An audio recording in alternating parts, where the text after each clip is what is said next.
문재인 대통령의 신년 기자회견에 대해서 여야 모두 촉각을 곤두세웠습니다. 동시에 여야는 패스트트랙 입법 작업을 매듭 짓고 총선 준비도 본격적으로 시작했습니다. 취재기자 연결합니다. 조은지 기자. 네, 국회입니다. 네, 문재인 대통령의 기자회견이 방금 전에 끝나서 정당별로 입장이 나왔을까 싶습니다.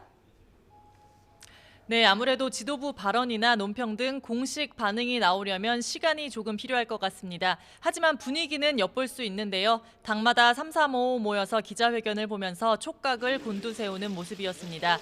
민주당 이재정 대변인은 YTN 통화에서 한반도 평화와 번영, 검찰개혁 등 사회개혁 완수, 또 국민통합과 민생경제, 국가균형발전 등 문재인 정부 국정운영 전반에 대한 폭넓은 대화가 이루어졌다고 평가했습니다.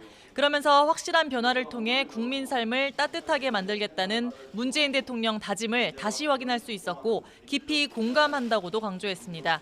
비정상의 정상화를 위해 노력한 민주당도 당정청이 똘똘 뭉쳐 나라다운 나라를 만드는 여정을 함께 완수하겠다고 덧붙였습니다. 한국당 공식 입장이 나오려면 시간이 좀 필요해 보입니다. 그런데 오전 회의 때부터 분위기를 어느 정도 감지할 수 있었습니다. 심재철 원내대표는 대통령이 신년사에서 장황한 자화자찬과 경제실정 미화에 급급했는데 이번에도 대국민 쇼로 끝나지 않을지 지켜보겠다며 일찌감치 경고했습니다. 특히 검찰 보복 인사에 대한 설명, 소득주도 성장 등 실패한 경제정책 대전환, 또 북한에 대한 태도 변화 등을 명확히 밝히라고 촉구하기도 했습니다. 공식 반응 나오는 대로 다음 시간에 자세히 전해드리겠습니다. 네, 그리고 국회가 어제 본회의에서 패스트트랙 법안 처리를 모두 매듭 지었습니다. 이제 본격적인 총선 체제가 시작되겠죠? 네, 4.15 총선 이제 석 달 남았습니다. 의원들 지역구 뛰느라 바빠서인지 국회도 한층 썰렁한 분위기입니다. 어제 패스트트랙 법안 처리를 마친 민주당 발빠르게 총선 모드로 전환해 공천관리위원회 첫 번째 회의를 열었습니다.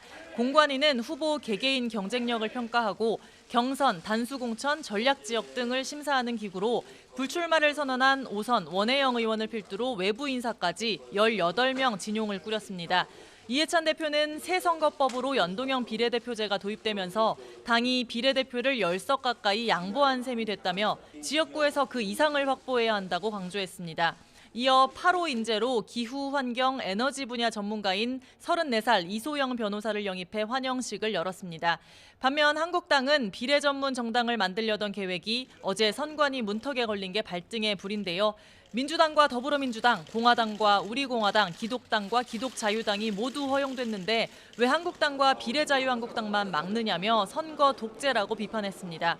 한국당이 생각하는 비례정당 이름은 아직 충분히 많다고 으름장도 났습니다. 동시에 보수통합 논의도 첫 발을 뗐는데 한국당과 새로운 보수당, 전진당 등 중도 보수 세력 14명이 참여하는 혁신통합추진위원회가 첫 회의를 열었습니다. 이들은 통합은 선택이 아닌 필수라고 이구동성 말하면서 통합 방식과 신당 창당 방향 등을 놓고 군불대기에 돌입했습니다. 지금까지 국회에서 YTN 조은지입니다.